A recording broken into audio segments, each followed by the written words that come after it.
السلام علیکم۔ کیسے ہیں آپ سب؟ امید کرتی ہوں آپ سب بخیریت و عافیت ہوں گے۔ تو چلیے کل ہم نے جہاں ختم کیا تھا وہاں سے آج اسٹارٹ کرتے ہیں، وہیں سے شروع کرتے ہیں، اس کے آگے کے قصے دیکھتے ہیں کہ ہمارے نبی صلی اللہ علیہ وسلم کی حالات زندگی کیا ہے آگے۔ تو شروع کرتے ہیں۔ بسم اللہ الرحمن الرحیم۔ قریش کے ایک تجارتی قافلے پر حملے کی غرض سے آپ صلی اللہ علیہ وسلم روانہ ہوئے تھے، لیکن جب آپ صلی اللہ علیہ وسلم عشیرہ کے مقام پر پہنچے تو قافلہ اس وقت اس مقام سے گزر کر شام کی طرف روانہ ہو چکا تھا۔ چنانچہ آپ صلی اللہ علیہ وسلم واپس تشریف لے آئے تھے۔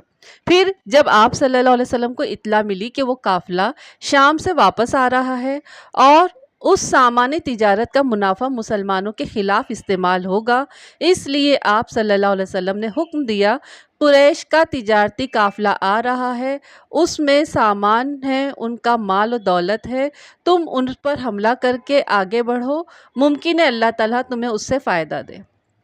ادھر اس قافلے کے سردار ابو سفیان رضی اللہ تعالیٰ عنہ، جو اس وقت تک مسلمان نہیں ہوئے تھے، یہ اس قریشی قافلے کے سردار بھی تھے۔ اس وقت تک ایمان بھی نہیں لائے تھے، فتح مکہ کے موقع پر ایمان لائے ہیں۔ ان کی عادت تھی کہ جب ان کا قافلہ حجاز کی سرزمین پر پہنچتا تو جاسوسوں کو بھیج کر راستے کی خبریں معلوم کر لیتے تھے۔ انہیں آپ صلی اللہ علیہ وسلم کا بھی خوف تھا، چنانچہ ان کے جاسوس نے بتایا کہ آپ صلی اللہ علیہ وسلم اس تجارتی قافلے کو گھیرنے کے لیے روانہ ہو چکے ہیں۔ یہ سن کر ابو سفیان خوفزدہ ہو گئے۔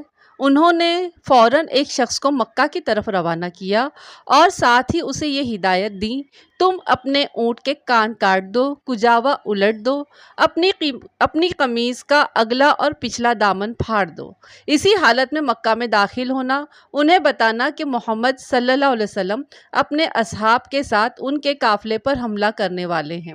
ایسا اس لیے کیا تاکہ مشرکین جلدی مدد کو آ جائیں۔ وہ شخص بہت تیزی سے روانہ ہوا۔ ابھی یہ مکہ بھی نہیں پہنچا تھا کہ وہاں عاتکہ بنت عبد المطلب نے ایک خواب دیکھا۔ حضور صلی اللہ علیہ وسلم کی پھوپھی تھیں یہ نہیں معلوم ہو سکا کہ انہوں نے بعد میں ایمان لایا یا نہیں لایا۔ ان کی اس ایمان لانے پر اختلاف پایا جاتا ہے۔ کچھ روایت کہتی ہے کہ یہ ایمان لے آئی تھی، کچھ نے کہا ہے کہ انہوں نے اسلام قبول نہیں کیا تھا۔ جو خواب دیکھا تھا وہ بہت خوفناک تھا، یہ ڈر گئی۔ انہوں نے حضرت عباس رضی اللہ تعالیٰ عنہ کو اپنا خواب سنایا، لیکن اس شرط پر سنایا کہ وہ کسی اور کو نہیں سنائیں گے۔ انہوں نے پوچھا، اچھا ٹھیک ہے، تم خواب تو سناؤ، تم نے کیا دیکھا ہے؟ عاتکہ بنت عبد المطلب نے کہا، میں نے خواب میں دیکھا کہ ایک شخص اونٹ پر سوار چلا آ رہا ہے، یہاں تک کہ وہ ابتخ کے پاس آ کر رکا۔ ابتخ مکہ سے کچھ فاصلے پر ہے۔ وہاں کھڑے ہو کر اس نے پوری آواز سے پکار کر کہا، لوگوں، 3 دن کے اندر اندر اپنی قتل گاہوں میں چلنے کے لیے تیار ہو جاؤ۔ پھر میں نے دیکھا کہ لوگ اس کے گرد جمع ہو گئے ہیں۔ پھر وہ وہاں سے چل کر بیت اللہ میں داخل ہوا، لوگ اس کے پیچھے پیچھے چلے آ رہے تھے۔ پھر وہ شخص اونٹ سمیت کعبہ کی چھت پر نظر آیا، وہاں بھی اس نے پکار کر یہ الفاظ کہے۔ اس کے بعد وہ ابو قبیس کے پہاڑ پر چڑھ گیا، وہاں بھی اس نے پکار کر یہی الفاظ کہے۔ پھر اس نے ایک پتھر اٹھا کر لڑکا دیا، پتھر وہاں سے لڑکتا پہاڑ کے دامن میں پہنچا تو اچانک ٹوٹ کر ٹکڑے ٹکڑے ہو گیا۔ پھر مکہ کے گھروں میں سے کوئی گھر نہ بچا جہاں اس کے ٹکڑے نہ پہنچے ہوں۔ یہ خواب سن کر حضرت عباس رضی اللہ تعالیٰ عنہ نے کہا، اللہ کی قسم عاتکہ، تم نے بہت عجیب خواب دیکھا ہے، تم خود بھی اس کا تذکرہ کسی سے نہ کرنا۔ حضرت عباس رضی اللہ تعالیٰ عنہ وہاں سے نکلے تو راستے میں انہیں ولید بن عتبہ ملا، یہ ان کا دوست تھا۔ حضرت عباس رضی اللہ تعالیٰ عنہ نے خواب اس سے بیان کر دیا اور وعدہ لیا کہ یہ کسی کو نہیں بتائے گا۔ ولید نے جا کر یہ خواب اپنے بیٹے عتبہ کو سنا دیا۔ اس طرح یہ خواب آگے ہی آگے چلتا رہا، یہاں تک کہ ہر طرف عام ہو گیا۔ مکہ میں اس خواب پر زور و شور سے تبصرہ ہونے لگا۔ آخر 3 دن بعد وہ شخص اونٹ پر سوار مکہ میں داخل ہوا جسے حضرت ابو سفیان نے بھیجا تھا۔ وہ مکہ کی وادی کے درمیان میں پہنچ کر اونٹ پر کھڑا ہو گیا اور پکارا، اے قریش، اپنے تجارتی قافلے کی خبر لو، تمہارا جو مال و دولت ابو سفیان لے کر آ رہے ہیں اس پر محمد صلی اللہ علیہ وسلم نے حملہ کرنے والوں کو بھیج دیا ہے، جلدی کرو، جلدی پہنچو۔ اس تجارتی قافلے میں سارے قریشیوں کا مال لگا ہوا تھا، چنانچہ سب کے سب جنگ کی تیاری کرنے لگے۔ جو مالدار تھے انہوں نے غریبوں کی مدد کی تاکہ زیادہ سے زیادہ افراد جنگ کے لیے جائیں۔ جو بڑے سردار تھے وہ لوگوں کو جنگ پر ابھارنے لگے۔ ایک سردار سہیل بن عمرو نے اپنی تقریر میں کہا، اے قریشیوں، کیا یہ بات تم برداشت کر لو گے کہ محمد صلی اللہ علیہ وسلم اور ان کے بے دین ساتھی تمہارے مال اور دولت پر قبضہ کر لیں؟ لہٰذا جنگ کے لیے نکلو، جس کے پاس مال کم ہو اس کے لیے میرا مال حاضر ہے۔ اس طرح سب تیار ہوئے، لیکن ابو لہب نے کوئی تیاری نہ کی۔ وہ آتکا کے خوف سے پہلے ہی خوف زدہ ہو گیا تھا۔ وہ کہتا تھا، آتکا کا خوف بالکل سچا ہے اور اسی طرح ظاہر ہوگا۔ ابو لہب خود نہیں گیا، لیکن اس نے اپنی جگہ عاص بن ہشام کو 4000 درہم دے کر جنگ کے لیے تیار کیا، یعنی وہ اس کی طرف سے چلا جائے۔ ادھر خوب تیاریاں ہو رہی تھی، ادھر آپ صلی اللہ علیہ وسلم مدینہ منورہ سے روانہ ہوئے۔ مدینہ سے باہر بئر عتبہ نامی کنویں کے پاس لشکر کو پڑاؤ ڈالنے کا حکم فرمایا۔ آپ صلی اللہ علیہ وسلم نے صحابہ کرام کو اس کنویں سے پانی پینے کا حکم دیا اور خود بھی پیا۔ یہیں آپ صلی اللہ علیہ وسلم نے حکم فرمایا، مسلمان کو گن لیا جائے۔ سب کو گنا گیا۔ آپ صلی اللہ علیہ وسلم نے سب کا معائنہ کیا۔ جو کم عمر تھے انہیں واپس بھیج دیا۔ واپس کیے جانے والوں میں حضرت اسامہ بن زید اور رافع بن خدیجہ، برا بن عازب، اسید بن زہیرہ، زید بن ارقم اور زید بن ثابت شامل تھے۔ جب انہیں واپس چلے جانے کا حکم ہوا تو عمیر بن ابی وقاص رونے لگے۔ آخر آپ صلی اللہ علیہ وسلم نے انہیں اجازت دے دی، چنانچہ وہ جنگ میں شریک ہوئے۔ اس وقت ان کی عمر 16 سال تھی۔ روحہ کے مقام پر آپ صلی اللہ علیہ وسلم نے لشکر کو گننے کا حکم دیا۔ گننے کے بعد معلوم ہوا مجاہدین کی تعداد 313 ہے۔ آپ صلی اللہ علیہ وسلم یہ سن کر خوش ہوئے اور فرمایا، یہ وہی تعداد ہے جو طالوت کے ساتھیوں کی تھی جو ان کے ساتھ نہر تک پہنچے تھے۔ طالوت بنی اسرائیل کے ایک نیک مجاہد بادشاہ تھے۔ ان کی قیادت میں 313 مسلمانوں نے جالوت نامی کافر بادشاہ کی فوج کو شکست دیا تھا۔ لشکر میں گھوڑوں کی تعداد صرف 5 تھی، اونٹ 70 کے قریب تھے، اسی لیے ایک ایک اونٹ 3 4 آدمیوں کے حصے میں دیا گیا۔ آپ صلی اللہ علیہ وسلم کے حصے میں جو اونٹ آیا اس میں 2 اور ساتھی بھی شریک تھے۔ آپ صلی اللہ علیہ وسلم بھی اس اونٹ پر اپنی باری کے حساب سے سوار ہوتے اور ساتھیوں کی باری پر انہیں سوار ہونے کا حکم دیتے۔ اگرچہ وہ اپنی باری بھی آپ صلی اللہ علیہ وسلم کو دینے کی خواہش ظاہر کرتے، وہ کہتے، یا رسول اللہ، آپ سوار رہے، ہم پیدل چل لیں گے۔ جواب میں آپ صلی اللہ علیہ وسلم فرماتے، تم دونوں پیدل چلنے میں مجھ سے زیادہ مضبوط نہیں ہو اور نہ میں تمہارے مقابلے میں اس کی رحمت سے بے نیاز ہوں، یعنی میں بھی تم دونوں کی طرح اجر کا خواہش مند ہوں۔ روحہ کے مقام پر ایک اونٹ تھک کر بیٹھ گیا۔ آپ صلی اللہ علیہ وسلم پاس سے گزرے تو پتہ چلا اونٹ تھک کر بیٹھ گیا اور اٹھ نہیں رہا۔ آپ صلی اللہ علیہ وسلم نے کچھ پانی لیا، اس سے کلی والا پانی اونٹ کے برتن میں ڈالا اور اس کے منہ میں ڈال دیا گیا۔ اونٹ فوراً اٹھ کھڑا ہوا اور پھر اس قدر تیز چلا کہ لشکر کے ساتھ جا ملا۔ اس پر تھکاوٹ کے کوئی آثار باقی نہ رہے۔ اس غزوے کے موقع پر حضور صلی اللہ علیہ وسلم نے حضرت عثمان کو مدینہ منورہ ہی میں ٹھہرنے کا حکم فرمایا۔ وجہ اس کی یہ تھی کہ ان کی زوجہ محترمہ اور آپ صلی اللہ علیہ وسلم کی بیٹی حضرت رقیہ رضی اللہ تعالیٰ عنہ سخت بیمار تھی۔ آپ صلی اللہ علیہ وسلم نے حضرت عثمان سے فرمایا، تمہیں یہاں ٹھہرنے کا بھی اجر ملے گا اور جہاد کرنے کا بھی اجر ملے گا۔ اس موقع پر آپ صلی اللہ علیہ وسلم نے مدینہ منورہ میں حضرت ابو لبابہ کو اپنا قائم مقام بنایا۔ طلحہ بن عبید اور سعید بن زید رضی اللہ تعالیٰ عنہما کو جاسوسی کی ذمہ داری سونپی تاکہ یہ دونوں لشکر سے آگے جا کر قریش کے تجارتی قافلے کی خبر لائیں۔ نبی کریم صلی اللہ علیہ وسلم نے انہیں مدینہ منورہ سے ہی روانہ فرما دیا تھا۔ روحہ کے مقام سے اسلامی لشکر آگے روانہ ہوا۔ ارق بن ضبیہ کے مقام پر ایک دیہاتی ملا، اس سے دشمن کے بارے میں کچھ معلوم نہ ہو سکا۔ اب لشکر پھر آگے بڑھا۔ اس طرح اسلامی لشکر زعفران کی وادی تک پہنچ گیا۔ اس جگہ آپ صلی اللہ علیہ وسلم کو اطلاع ملی کہ قریش مکہ ایک لشکر لے کر اپنے قافلے کو بچانے کے لیے مکہ سے کوچ کر چکے ہیں۔ آپ صلی اللہ علیہ وسلم نے یہ اطلاع ملنے پر تمام لشکر کو ایک جگہ جمع فرمایا اور ان سے مشورہ کیا، کیونکہ مدینہ منورہ سے مسلمان صرف ایک تجارتی قافلے کو روکنے کے لیے روانہ ہوئے تھے، کسی باقاعدہ لشکر کے مقابلے کے لیے نہیں نکلے تھے۔ اس پر صحابہ کرام نے باری باری اپنی رائے دی۔ حضرت مقداد رضی اللہ تعالیٰ عنہ نے عرض کیا، یا رسول اللہ، آپ کو اللہ تعالیٰ نے حکم فرمایا ہے، اس کے مطابق عمل فرمائیے، ہم آپ کے ساتھ ہیں۔ اللہ کی قسم، ہم اس طرح نہیں کہیں گے کہ جس طرح موسیٰ علیہ السلام کو بنی اسرائیل نے کہا تھا کہ آپ اور آپ کا رب جا کر لڑ لیجئے، ہم تو یہیں بیٹھیں گے، بلکہ ہم تو یہ کہتے ہیں کہ ہم آپ کے ساتھ ہیں، ہم آپ کے آگے پیچھے دائیں بائیں لڑیں گے، آخری دم تک لڑیں گے۔ حضرت مقداد رضی اللہ تعالیٰ عنہ کی تقریر سن کر آپ صلی اللہ علیہ وسلم کا چہرہ خوشی سے چمکنے لگا۔ آپ صلی اللہ علیہ وسلم مسکرانے لگے۔ حضرت مقداد رضی اللہ تعالیٰ عنہ کو دعا دی۔ حضرت ابوبکر صدیق اور حضرت عمر نے بھی تقاریریں کی۔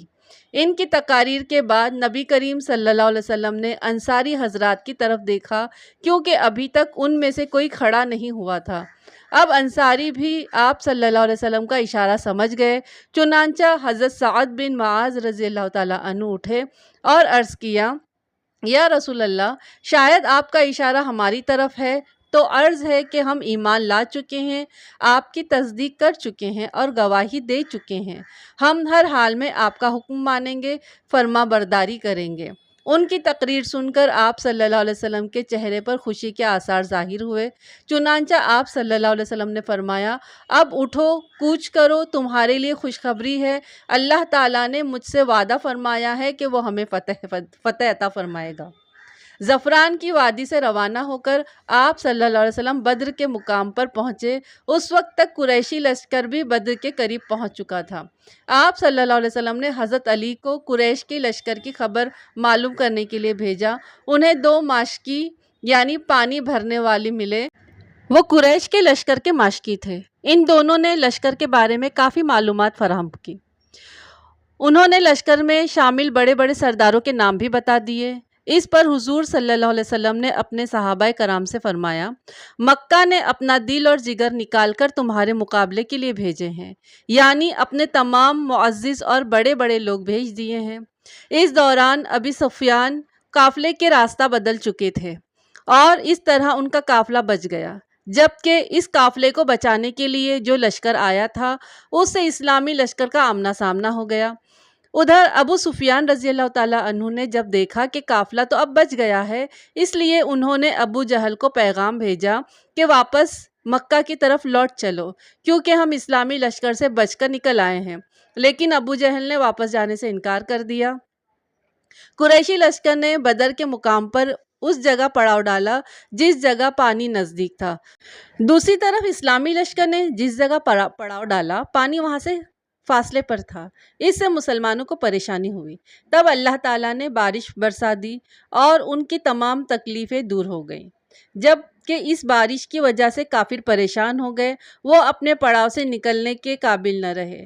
مطلب یہ کہ بارش مسلمانوں کے لیے رحمت اور کافروں کے لیے زحمت ثابت ہوئی۔ صبح ہوئی تو اللہ کے رسول صلی اللہ علیہ وسلم نے اعلان فرمایا، لوگوں، نماز کے لیے تیار ہو جاؤ۔ چنانچہ صبح کی نماز ادا کی گئی۔ پھر جب آپ صلی اللہ علیہ وسلم نے صحابہ کرام کو خطبہ دیا، آپ صلی اللہ علیہ وسلم نے ارشاد فرمایا، میں تمہیں ایسی بات کے لیے ابھارتا ہوں جس کے لیے تمہیں اللہ نے ابھارا ہے۔ تنگی اور سختی کے موقع پر صبر کرنے سے اللہ تعالیٰ تمام تکالیف سے بچا لیتا ہے اور تمام غموں سے نجات فرماتا ہے۔ اب آپ صلی اللہ علیہ وسلم لشکر کو لے کر آگے بڑھے اور قریش سے پہلے پانی کے قریب پہنچ گئے۔ مقام بدر پر پانی کا چشمہ تھا۔ آپ صلی اللہ علیہ وسلم کو وہاں رکتے دیکھ کر حضرت خباب نے عرض کیا، یا رسول اللہ، قیام کے لیے یہ جگہ مناسب نہیں ہے، میں اس علاقے سے اچھی طرح واقف ہوں، آپ وہاں پڑاؤ ڈالیں جو دشمن کے پانی سے قریب ترین ہو، ہم وہاں ایک حوض بنا کر پانی جمع کر لیں گے، اس طرح ہمارے لیے پانی پینے کا کوئی مسئلہ نہ ہوگا۔ ہم پانی کے دوسرے گڑھے اور چشمے پاٹ دیں گے، اس طرح دشمنوں کو پانی نہیں ملے گا۔ آپ صلی اللہ علیہ وسلم نے ان کی رائے کو بہت پسند فرمایا۔ ایک روایت کے مطابق اس وقت حضرت جبرائیل علیہ السلام اللہ تعالیٰ کا پیغام لائے اور بتایا کہ حضرت خباب کی رائے بہت عمدہ ہے۔ اس رائے کے بعد آپ صلی اللہ علیہ وسلم لشکر کو لے کر آگے بڑھے اور اس چشمے پر آ گئے جو اس جگہ سے قریب ترین تھا جہاں قریش نے پڑاؤ ڈالا تھا۔ مسلمانوں نے یہاں قیام کیا اور آپ صلی اللہ علیہ وسلم نے انہیں دوسرے گڑھے بھرنے کا حکم دے دیا۔ پھر نبی کریم صلی اللہ علیہ وسلم نے اس کچے کنویں پر ایک حوض بنوایا جہاں اسلامی لشکر نے پڑاؤ ڈالا تھا۔ آپ صلی اللہ علیہ وسلم نے اس میں پانی بھروا دیا اور ڈول ڈلوا دیے۔ اس طرح حضرت خباب رضی اللہ تعالیٰ عنہ کے مشورے پر عمل ہوا۔ اس کے بعد سے حضرت خباب رضی اللہ تعالیٰ عنہ کو ذی رائے کہا جانے لگا۔ اس موقع پر حضرت سعد بن معاذ رضی اللہ تعالیٰ عنہ نے آپ صلی اللہ علیہ وسلم سے عرض کیا، اے اللہ کے رسول، کیوں نہ ہم آپ کے لیے ایک عریش بنا دیں؟ عریش کھجور کی شاخ اور پتوں کا ایک سائبان ہوتا ہے، آپ اس میں تشریف رکھیں، اس کے پاس آپ کی سواریاں تیار رہیں اور ہم دشمن سے جا کر مقابلہ کریں۔ نبی کریم صلی اللہ علیہ وسلم نے ان کا مشورہ قبول فرمایا، چنانچہ آپ صلی اللہ علیہ وسلم کے لیے سائبان تیار کر دیا گیا۔ یہ ایک اونچے ٹیلے پر بنایا گیا تھا۔ اس جگہ سے آپ صلی اللہ علیہ وسلم پورے میدان جنگ کا معائنہ کر سکتے۔ حضور اکرم صلی اللہ علیہ وسلم نے وہیں قیام فرمایا۔ صحابہ رضی اللہ عنہم نے پوچھا، آپ کے ساتھ یہاں کون رہے گا تاکہ مشرکوں میں سے کوئی آپ کے قریب نہ آ سکے؟ حضرت علی کہتے ہیں، اللہ کی قسم، یہ سن کر ہم میں سے ابو بکر صدیق رضی اللہ تعالیٰ عنہ آگے بڑھے اور اپنی تلوار کا سایہ آپ صلی اللہ علیہ وسلم کے سر پہ کرتے ہوئے بولے، جو شخص بھی آپ کی طرف بڑھنے کی جرات کرے گا اسے پہلے اس تلوار سے نمٹنا پڑے گا۔ حضرت ابوبکر صدیق رضی اللہ تعالیٰ عنہ کے ان جرأت مندانہ الفاظ کی بنیاد پر حضور صلی اللہ علیہ وسلم نے انہیں سب سے بہادر شخص قرار دیا۔ یہ بات جنگ شروع ہونے سے پہلے کی ہے۔ جب جنگ شروع ہوئی تو خود حضرت علی بھی اس سائبان کے دروازے پر کھڑے تھے اور حضرت سعد بن معاذ بھی انصاری صحابہ کے ایک دستے کے ساتھ وہاں موجود تھے اور حضرت ابوبکر صدیق اندر آپ صلی اللہ علیہ وسلم کی حفاظت پر مامور تھے۔ اس طرح صبح ہوئی، پھر قریشی لشکر ریت کے ٹیلے کے پیچھے سے نمودار ہوا۔ اس سے پہلے حضور صلی اللہ علیہ وسلم نے کچھ مشرکوں کے نام لے لے کر فرمایا کہ فلاں اس جگہ قتل ہوگا، فلاں اس جگہ قتل ہوگا۔ حضرت انس بن مالک فرماتے ہیں کہ جن لوگوں کے نام لے کر حضور اکرم صلی اللہ علیہ وسلم نے فرمایا تھا کہ اس جگہ قتل ہوگا، وہ بالکل وہیں قتل ہوئے، 1 انچ کا بھی فرق ادھر سے ادھر نہیں ہوا۔ حضور صلی اللہ علیہ وسلم نے جب دیکھا کہ قریش کا لشکر لوہے کا لباس پہنے اور ہتھیاروں سے خوب لیس ہو کر آگے چلا آ رہا ہے تو اللہ رب العزت سے یوں دعا فرمائی، اے اللہ، یہ قریش کے لوگ، یہ تیرے دشمن ہیں، اپنے تمام بہادروں کے ساتھ بڑے غرور کے عالم میں تجھ سے جنگ کرنے یعنی تیرے احکامات کی خلاف ورزی اور تیرے رسول کو جھٹلانے کے لیے آئے ہیں۔ اے اللہ، آپ نے مجھ سے اپنی مدد اور نصرت کا وعدہ فرمایا ہے، لہٰذا وہ مدد بھیج دے۔ اے اللہ، تو نے مجھ پر کتاب نازل فرمائی اور مجھے ثابت قدم رہنے کا حکم فرمایا۔ مشرکوں کے اس لشکر پر ہمیں غلبہ عطا فرما۔ اے اللہ، آج انہیں ہلاک فرما دے۔ ایک اور روایت میں آپ صلی اللہ علیہ وسلم کی دعا میں یہ الفاظ بھی آئے ہیں، اے اللہ، اس امت کے فرعون ابو جہل کو کہیں پناہ نہ دے، کہیں ٹھکانہ نہ دے۔ غرض جب قریشی لشکر ٹھہر گیا تو انہوں نے عمیر بن وہب، جو اس وقت تک مسلمان نہیں ہوئے تھے، وہ تو بعد میں مسلمان ہوئے ہیں، ان کو جاسوسی کے لیے بھیجا۔ حضرت عمیر بن وہب بعد میں مسلمان ہو گئے اور بہت اچھے مسلمان ثابت ہوئے تھے۔ آپ صلی اللہ علیہ وسلم کے ساتھ غزوہ احد میں شریک ہوئے۔ قریش نے حضرت عمیر سے کہا، جاؤ، جا کر محمد کے لشکر کی تعداد معلوم کرو اور ہمیں خبر دو۔ حضرت عمیر رضی اللہ تعالیٰ عنہ اپنے گھوڑے پر سوار ہو کر نکلے۔ انہوں نے اسلامی لشکر کے گرد ایک چکر لگایا، پھر واپس قریش کے پاس آئے اور یہ خبر دی، ان کی تعداد تقریباً 300 ہے، ممکن ہے کچھ زیادہ ہوں، مگر اے قریش، میں نے دیکھا ہے ان لوگوں کو لوٹ کر اپنے گھر جانے کی کوئی تمنا نہیں، اور میں سمجھتا ہوں ان میں سے کوئی آدمی اس وقت تک نہیں مارا جائے گا جب تک کہ کسی کو قتل نہ کر دے، گویا تمہارے بھی اتنے ہی آدمی مارے جائیں گے جتنا ان کے، اس کے بعد پھر زندگی کا کیا مزہ رہ جائے گا، اسی لیے جنگ شروع کرنے سے پہلے اس بارے میں غور کر لو۔ ان کی بات کو سن کر کچھ لوگوں نے ابو جہل سے کہا، جنگ کے ارادے سے باز آ جاؤ اور واپس چلو، بھلائی اسی میں ہے۔ واپس چلنے کا مشورہ دینے والوں میں حکیم بن حزام بھی تھے۔ وہ اس وقت تک ایمان نہیں لائے تھے۔ ابو جہل نے ان کی بات نہ مانی اور جنگ پر اڑ گیا، اور جو لوگ واپس چلنے کے لیے کہہ رہے تھے انہیں بزدلی کا طعنہ دیا۔ اس طرح جنگ ٹل نہ سکی۔ ابھی جنگ شروع نہیں ہوئی تھی کہ اسود مخزومی نے قریش کے سامنے اعلان کیا، میں اللہ کے سامنے عہد کرتا ہوں کہ یا تو مسلمانوں کے بنائے ہوئے حوض سے پانی پیوں گا یا اس کو توڑ دوں گا، یا پھر اس کوشش میں اپنی جان دے دوں گا۔ پھر یہ اسود میدان میں نکلا۔ حضرت حمزہ رضی اللہ تعالیٰ عنہ اس کے مقابلے میں آئے۔ حضرت حمزہ رضی اللہ تعالیٰ عنہ نے اس پر تلوار کا وار کیا، اس کی پنڈلی کٹ گئی۔ اس وقت یہ حوض کے قریب تھا۔ ٹانگ کٹ جانے کے بعد یہ زمین پر چت گر پڑا۔ خون تیزی سے بہہ رہا تھا۔ اس حالت میں یہ حوض کی طرف سرکا اور حوض سے پانی پینے لگا۔ حضرت حمزہ نے فوراً اس کی طرف لپک کر اس پر دوسرا وار کیا اور اس کا کام تمام کر دیا۔ اس کے بعد قریش کے کچھ اور لوگ حوض کی طرف بڑھے۔ ان میں حکیم بن حزام رضی اللہ تعالیٰ عنہ بھی تھے۔ حضور صلی اللہ علیہ وسلم نے انہیں آتے دیکھ کر فرمایا، انہیں آنے دو۔ آج کے دن ان میں سے جو بھی اس حوض میں سے پانی پی لے گا وہ یہیں کفر کی حالت میں قتل ہوگا۔ حضرت حکیم بن حزام رضی اللہ تعالیٰ عنہ نے پانی نہیں پیا، یہ قتل ہونے سے بچ گئے اور بعد میں اسلام لائے، بہت اچھے مسلمان ثابت ہوئے۔ اب سب سے پہلا عتبہ، اس کا بھائی شیبہ اور بیٹا ولید میدان میں آگے نکلے اور للکارے، ہم میں سے مقابلے کے لیے کون آتا ہے؟ اس للکار پر مسلمانوں میں سے 3 انصاری نوجوان نکلے۔ یہ تینوں بھائی تھے۔ ان کے نام معوذ، معاذ اور عوف رضی اللہ تعالیٰ عنہم تھے۔ ان کے والد افرا تھا۔ ان تینوں نوجوانوں کو دیکھ کر عتبہ نے پوچھا، تم کون ہو؟ انہوں نے جواب دیا، ہم انصاری ہیں۔ اس پر عتبہ نے کہا، تم ہمارے برابر کے نہیں، ہمارے مقابلے میں مہاجرین میں سے کسی کو بھیجو، ہم اپنی قوم کے آدمیوں سے مقابلہ کریں۔ اس پر نبی کریم صلی اللہ علیہ وسلم نے انہیں واپس آنے کا حکم دیا۔ یہ تینوں اپنی صفوں میں واپس آ گئے۔ آپ صلی اللہ علیہ وسلم نے ان کی تعریف فرمائی اور انہیں شاباشی دی۔ اب آپ صلی اللہ علیہ وسلم نے حکم فرمایا، اے عبیدہ بن حارث اٹھو، اے حمزہ اٹھو، اے علی اٹھو۔ یہ تینوں فوراً اپنی صفوں میں سے نکل کر ان تینوں کے سامنے پہنچ گئے۔ اس میں عبیدہ بن حارث رضی اللہ تعالیٰ عنہ زیادہ عمر کے تھے، بوڑھے تھے۔ ان کا مقابلہ عتبہ بن ربیعہ سے ہوا۔ حضرت حمزہ کا مقابلہ شیبہ سے ہوا اور حضرت علی کا مقابلہ ولید سے۔ حضرت حمزہ رضی اللہ تعالیٰ عنہ نے شیبہ کو وار کرنے کا موقع نہ دیا اور ایک ہی وار میں اس کا کام تمام کر دیا۔ اس طرح حضرت علی رضی اللہ تعالیٰ عنہ نے بھی ایک ہی وار میں ولید کا کام تمام کر دیا۔ البتہ حضرت عبیدہ بن حارث اور عتبہ کے درمیان تلواروں کے وار شروع ہو گئے۔ دونوں کے درمیان کچھ دیر تک تلواروں کے وار ہوتے رہے، یہاں تک کہ دونوں زخمی ہو گئے۔ اس وقت تک حضرت حمزہ اور حضرت علی رضی اللہ تعالیٰ عنہما اپنے اپنے دشمنوں کا مقابل کا صفایا کر چکے تھے، لہٰذا وہ ان دونوں کی طرف بڑھے اور عتبہ کو ختم کر دیا۔ پھر زخمی عبیدہ بن حارث رضی اللہ تعالیٰ عنہ کو اٹھا کر لشکر میں لے آئے۔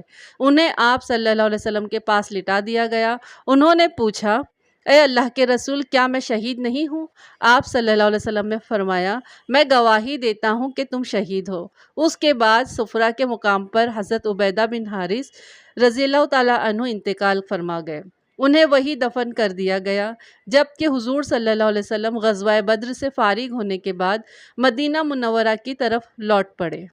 جنگ سے پہلے حضور صلی اللہ علیہ وسلم نے صحابہ رضی اللہ عنہم کی صفوں کو نیزے کے ذریعے سیدھا کیا تھا۔ صفوں کو سیدھا کرتے ہوئے حضرت سواد بن غزیہ رضی اللہ تعالیٰ عنہ کے پاس سے گزرے۔ یہ سب سے قدرے آگے بڑھے ہوئے تھے۔ حضور اکرم صلی اللہ علیہ وسلم نے ایک تیر سے ان کے پیٹ کو چھوا اور فرمایا، سواد، صف سے آگے نہ نکلو، سیدھے کھڑے ہو جاؤ۔ اس پر حضرت سواد رضی اللہ عنہم نے عرض کیا، اللہ کے رسول، آپ نے مجھے اس تیر سے تکلیف پہنچائی۔ آپ صلی اللہ علیہ وسلم کو اللہ نے حق اور انصاف دے کر بھیجا ہے، لہٰذا مجھے بدلہ دے۔ آپ نے فوراً اپنا پیٹ کھولا اور ان سے فرمایا، لو، تم اپنا بدلہ لے لو۔ حضرت سواد آگے بڑھے اور آپ صلی اللہ علیہ وسلم کے سینے سے لگ گئے اور آپ کے شکم مبارک کو بوسہ دیا۔ اس پر آپ صلی اللہ علیہ وسلم نے دریافت کیا، سواد، تم نے ایسا کیوں کیا؟ انہوں نے عرض کیا، یا رسول اللہ، آپ دیکھ رہے ہیں جنگ سر پر ہے، اس لیے میں نے سوچا آپ کے ساتھ زندگی کے جو آخری لمحات بسر ہوں وہ اس طرح بسر ہوں کہ میرا جسم آپ کے جسم سے مس کر رہا ہو، یعنی اگر میں اس جنگ میں شہید ہو گیا تو یہ میری زندگی کے آخری لمحات ہیں۔ یہ سن کر حضور صلی اللہ علیہ وسلم نے ان کے لیے دعا فرمائی۔ ایک روایت میں آتا ہے، جس مسلمان نے بھی آپ صلی اللہ علیہ وسلم کے جسم کو چھو لیا، آگ اس کے جسم کو نہیں چھوئے گی۔ ایک روایت میں یوں ہے کہ جو چیز بھی حضور اکرم صلی اللہ علیہ وسلم کے جسم کو لگ گئی، آگ اسے نہیں جلائے گی۔ پھر جب حضور صلی اللہ علیہ وسلم نے صفوں کو سیدھا کر دیا تو فرمایا، جب دشمن قریب آئے تو انہیں تیروں سے پیچھے ہٹانا اور اپنے تیر اس وقت تک نہ چلاؤ جب تک کہ وہ نزدیک نہ آ جائیں، کیونکہ زیادہ فاصلے سے تیر اندازی بیکار ثابت ہوتی ہے اور تیر ضائع ہو جاتے ہیں۔ اس طرح تلواریں بھی اس وقت تک نہ سونتنا جب تک کہ دشمن بالکل قریب نہ آ جائے۔ اس کے بعد آپ صلی اللہ علیہ وسلم نے صحابہ کرام عنہم کو یہ خطبہ دیا، مصیبت کے وقت صبر کرنے سے اللہ تعالیٰ پریشانیاں دور فرماتے ہیں اور غموں سے نجات فرماتے ہیں۔ پھر آپ صلی اللہ علیہ وسلم اپنے صاحبان میں تشریف لے گئے۔ اس وقت حضرت ابوبکر رضی اللہ عنہ آپ کے ساتھ تھے۔ صاحبان کے دروازے پر حضرت سعد بن معاذ کچھ صحابی انصاری مسلمانوں کے ساتھ ننگی تلوار لیے کھڑے تھے تاکہ دشمنوں کو نبی صلی اللہ علیہ وسلم کی طرف بڑھنے سے روک سکیں۔ آپ صلی اللہ علیہ وسلم کے لیے وہاں سواریاں بھی موجود تھیں تاکہ ضرورت کے وقت آپ سوار ہو سکیں۔ مسلمانوں میں سب سے پہلے حضرت محجر رضی اللہ عنہ آگے بڑھے۔ یہ حضرت عمر رضی اللہ تعالیٰ عنہ کے غلام تھے۔ کفار عامر بن حضرمی نے انہیں تین مار کر شہید کر دیا۔ ادھر نبی صلی اللہ علیہ وسلم اپنے صاحبان میں اللہ تعالیٰ کے حضور سجدے میں گرے، یوں دعا کی، اے اللہ، آج مومنوں کی جماعت ہلاک ہو گئی تو پھر تیری عبادت کرنے والا کوئی نہیں رہے گا۔ حضور اقدس صلی اللہ علیہ وسلم اپنے صاحبان سے نکل کر صحابہ کرام کے درمیان تشریف لائے اور انہیں جنگ پر ابھارنے کے لیے فرمایا، قسم ہے اس ذات کی جس کے قبضے میں محمد کی جان ہے، جو شخص بھی آج ان مشرکوں کے مقابلے میں صبر اور ہمت کے ساتھ لڑے گا، ان کے سامنے سینہ تانے جمع رہے گا اور پیٹھ نہیں پھیرے گا، اللہ تعالیٰ اسے جنت میں داخل فرمائیں گے۔ حضرت عمیر بن حمام رضی اللہ تعالیٰ عنہ اس وقت کھجوریں کھا رہے تھے۔ یہ الفاظ سن کر کھجوریں ہاتھ سے گرا دی اور بولے، واہ واہ، تو میرے اور جنت کے درمیان صرف اتنا فاصلہ ہے کہ ان کافروں میں سے کوئی مجھے قتل کر دے۔ یہ کہتے ہی تلوار سونت کر دشمنوں سے بھیڑ گئے اور لڑتے لڑتے شہید ہو گئے۔ حضرت عوف بن افرار رضی اللہ تعالیٰ عنہ نے آپ صلی اللہ علیہ وسلم سے پوچھا، اللہ کے رسول، بندے کے کس عمل پر اللہ کو ہنسی آتی ہے؟ یعنی ان کے کون سا عمل ایسا ہے جو اللہ تعالیٰ کو خوش کر دے؟ جواب میں آپ صلی اللہ علیہ وسلم نے فرمایا، جب کوئی مجاہد ذرہ بختر پہنے بغیر دشمنوں پر حملہ آور ہو۔ یہ سنتے ہی انہوں نے اپنے جسم سے ذرہ بختر اتار کر پھینک دی اور تلوار سونت کر دشمنوں پر ٹوٹ پڑے، یہاں تک کہ لڑتے لڑتے شہید ہو گئے۔ حضرت معبد بن وہب دونوں ہاتھوں میں تلوار لے کر جنگ میں شریک ہوئے۔ یہ نبی صلی اللہ علیہ وسلم کے ہم زلف تھے، یعنی ام المومنین حضرت سودا رضی اللہ تعالیٰ عنہا کی بہن کے خاوند تھے۔ جنگ کے دوران حضور صلی اللہ علیہ وسلم نے ایک مٹھی کنکریوں کی اٹھائی اور مشرکوں پہ پھینک دی۔ ایسا کرنے کے لیے حضور صلی اللہ علیہ وسلم کو جبرائیل علیہ السلام نے کہا تھا۔ کنکریوں کو مٹھی سے پھینکتے وقت حضور صلی اللہ علیہ وسلم نے ارشاد فرمایا، یہ چہرے خراب ہو جائے، مطلب کفاروں کے۔ ایک روایت کے مطابق یہ الفاظ آئے ہیں، اے اللہ، ان کے دلوں کو خوف سے بھر دے، ان کے پاؤں اکھاڑ دے۔ اللہ کے حکم اور حضور صلی اللہ علیہ وسلم کی دعا سے کوئی کافر ایسا نہ بچا جس پر وہ کنکریاں نہ پڑی ہوں۔ ان کنکریوں نے کافروں کو بدحواس کر دیا۔ آخر یہ نتیجہ نکلا کہ وہ شکست کھا کر بھاگے۔ مسلمان ان کا پیچھا کرنے لگے، انہیں قتل اور گرفتار کرنے لگے۔ کنکریوں کی مٹھی کے بارے میں اللہ تعالیٰ نے قرآن کریم میں ارشاد فرمایا، اے نبی، کنکریوں کی مٹھی آپ نے نہیں بلکہ ہم نے پھینکی تھی۔ سورہ انفال آیت نمبر 17۔ حضور صلی اللہ علیہ وسلم نے کافروں کی شکست کھا جانے کے بعد اعلان فرمایا، مسلمانوں میں جس نے کافر کو مارا ہے اس کا سامان اسی مسلمان کا ہے، مطلب جس نے جس کافر کو مارا ہے اس کا سامان اس کا، اور جس نے جس کافر کو گرفتار کیا گیا ہے وہ اسی مسلمان کا قیدی۔ وہ کافر جو بھاگ کر نہ جا سکے انہیں گرفتار کر لیا گیا۔ اس جنگ میں حضرت ابو عبیدہ بن جراح رضی اللہ تعالیٰ عنہ نے اپنے باپ کو قتل کیا۔ کیا، پہلے خود باپ نے بیٹے پر وار کیا تھا، لیکن یہ وار حضرت ابو عبیدہ رضی اللہ تعالیٰ عنہ بچا گئے اور خود اس پر وار کیا جس سے وہ مارا گیا۔ اس پر اللہ تعالیٰ نے یہ آیت نازل فرمائی، جو لوگ اللہ پر اور قیامت کے دن پر پورا پورا ایمان رکھتے ہیں، آپ انہیں نہ دیکھیں گے کہ ایسے شخصوں سے دوستی رکھتے ہیں جو اللہ اور اللہ کے رسول کے خلاف ہیں، اگرچہ وہ ان کے بیٹے یا بھائی یا خاندان میں سے کیوں نہ ہوں۔ سورہ مجادلہ آیت نمبر 23۔ اس جنگ میں حضرت عبد الرحمن بن عوف نے امیہ بن خلف اور اس کے بیٹے کو قیدی بنا لیا۔ اسلام سے پہلے مکہ میں یہ شخص حضرت عبد الرحمن بن عوف کا دوست رہا کرتا تھا، اور یہی وہ امیہ بن خلف ہے جو حضرت بلال رضی اللہ تعالیٰ عنہ پر بے تحاشا ظلم کرتا رہا تھا۔ حضرت عبد الرحمن بن عوف رضی اللہ تعالیٰ عنہ ان دونوں کو لیے میدان جنگ سے گزر رہے تھے کہ حضرت بلال رضی اللہ تعالیٰ عنہ کی نظر امیہ بن خلف پر پڑ گئی۔ حضرت بلال رضی اللہ تعالیٰ عنہ اسے دیکھ کر بلند آواز میں پکارے، کافروں کا سردار امیہ بن خلف یہ رہا، اگر امیہ بچ گیا تو سمجھو میں نہیں بچا۔ حضرت عبد الرحمن بن عوف کو امیہ اپنے بیٹے کے ساتھ ادھر ادھر بھاگتا نظر آیا تھا۔ حضرت عبد الرحمن بن عوف کے ہاتھ میں کئی زریں تھی، یہ مال غنیمت میدان جنگ سے ملا تھا، لیکن جو ہی انہیں امیہ اور اس کا بیٹا نظر آیا، انہوں نے زریں گرا دی اور ان دونوں کو پکڑ لیا۔ اس طرح یہ دونوں اب ان کے قیدی بن گئے۔ یہ انہیں لیے جا رہی تھے کہ حضرت بلال رضی اللہ تعالیٰ عنہ نے انہیں دیکھ لیا اور پکارنے لگے، یہ رہا امیہ بن خلف۔ حضرت بلال رضی اللہ تعالیٰ عنہ کے الفاظ سنتے ہی عبد الرحمن بن عوف نے کہا، یہ دونوں اب میری قید میں ہیں۔ حضرت بلال نے پھر وہی الفاظ کہے، اگر آج امیہ بچ گیا تو سمجھو میں نہیں بچا۔ ساتھ ہی حضرت بلال نے لوگوں کو پکارا، اے انصاریوں، اے اللہ کے مددگاروں، یہ کافروں کا امیہ بن خلف ہے، اگر یہ بچ گیا تو سمجھو میں نہیں بچا۔ یہ سن کر انصاری ان کی طرف بڑھے اور دوڑ پڑے، انہوں نے چاروں طرف سے انہیں گھیر لیا۔ حضرت بلال رضی اللہ تعالیٰ عنہ نے تلوار کھینچ لی اور اس پر وار کیا۔ حضرت عبد الرحمن بن عوف امیہ کو بچانے کے لیے اس کے بیٹے کو آگے کر دیا۔ امیہ جاہلیت کے زمانے میں ان کا دوست تھا، اسی دوستی کے ناطے حضرت عبد الرحمن بن عوف اسے قتل ہونے سے بچانا چاہتے تھے۔ ادھر حضرت بلال رضی اللہ تعالیٰ عنہ پر اس کے قتل کی دھن پوری طرح سوار ہو گئی تھی۔ حضرت بلال کی تلوار امیہ کے بیٹے کو لگی اور وہ زخمی ہو کر گرا۔ اسے گرتا دیکھ امیہ بھیانک انداز میں چیخا، یہ چیخ حد درجے خوفناک اور ہولناک تھی۔ ساتھ ہی تلواریں بلند ہوئی اور امیہ کے جسم میں اتر گئیں۔ امیہ کو بچانے کے سلسلے میں حضرت عبد الرحمن بن عوف خود بھی معمولی سے زخمی ہوئے۔ یہ کہا کرتے تھے، اللہ تعالیٰ بلال پر رحم فرمائے، میرے حصے میں نہ زریں آئی نہ قیدی۔ ایسے میں حضور صلی اللہ علیہ وسلم نے دریافت فرمایا، کسی کو نوفل بن خالد کا بھی پتہ ہے؟ جواب میں حضرت علی نے فرمایا، یا رسول اللہ، میں نے اسے قتل کیا ہے۔ یہ سن کر آپ صلی اللہ علیہ وسلم نے ارشاد فرمایا، اللہ اکبر، اللہ کا شکر ہے جس نے اس شخص کے بارے میں میری دعا قبول فرمائی۔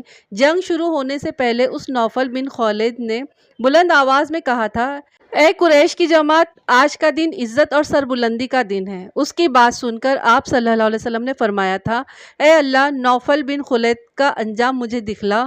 اس کے بعد رسول اللہ صلی اللہ علیہ وسلم نے حکم دیا، قتل ہونے والے کافروں میں ابو جہل کی لاش کو تلاش کیا جائے۔